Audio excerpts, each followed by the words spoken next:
Chamot kuweka chalor yakole oga kwen Kiit Dit Thoŋjäŋ ku Kiit Kor Thoŋjäŋ abugol Dinka Alphabets aye gol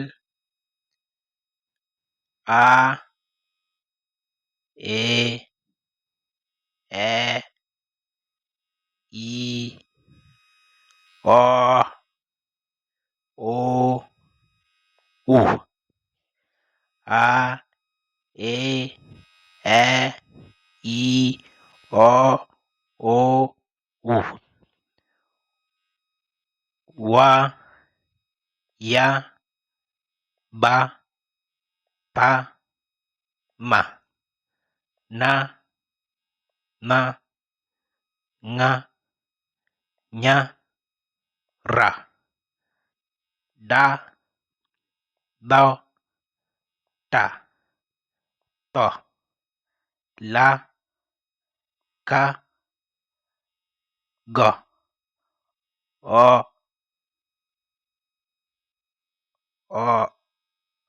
sha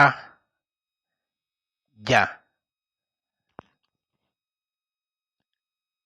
Then from here we have Kiit Yaw akawan elwel koirot a e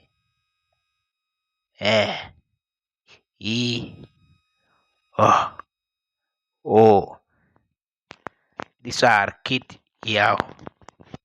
So let me repeat: a e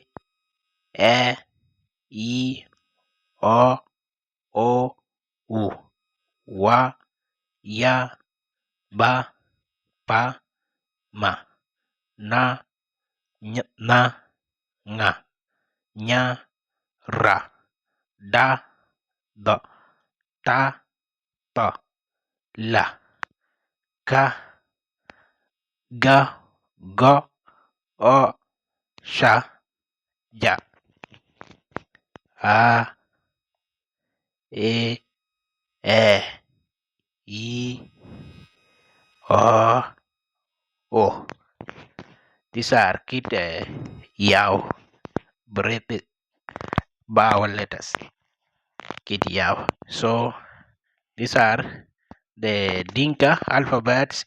Here they are divided into capital letters and small letters. Here are the small letters. From here, small letters, small letters. All these are small letters, and these are capital letters. Okay, I hope it is going to help you. I'm going to bring another one again. So the one that I write. Okay. Bye.